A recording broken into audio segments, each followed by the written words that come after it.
बोला बोला बाबा बैद्यनाथ की चले ठाने चले सकते देव खाद छोटिया निज बाल डीजे विकास सीतामढ़ी चले ठाने चले सकते देव खाद छोटिया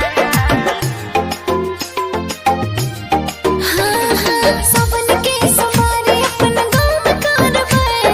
भोला जी के रोज हम ध्यान धरवाए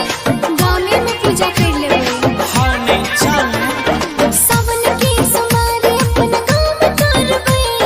हम भोले बाबा के ध्यान धरवाए गंगा जल से भरले अपन लोटिया गंगा जल से भरले अपन लोटिया जल ठार चले संग में देव घर छोटिया जल ठार चले संग में देव घर छोटिया चले न गे गणपति रिकॉर्डिंग स्टूडियो भवानी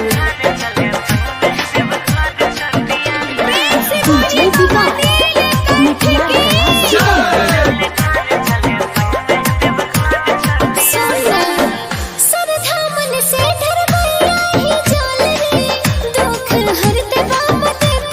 अरे सावन में बाबा देव घरे में रहे छै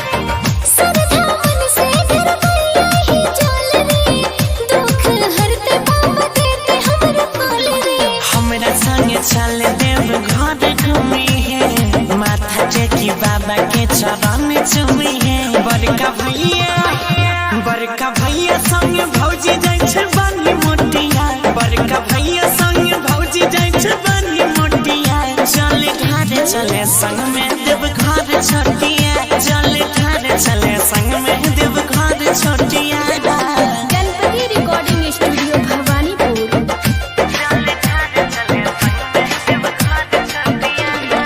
डीजे विकास भूतनाथ की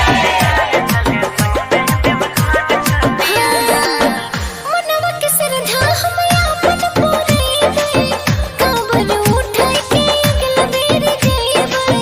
की करबै अब की बेर पैसे नै छै अरे हम छियै ने मनवा के श्रद्धा हम आपन पूरेबै कांवर उठाई के अगला बेर जइबै हे साल चले नै करे बहाना देव घर जाइले नै मिलत रोजाना हमरे आयुष अजय गौरव के संग में सेट कोले गोटिया अजय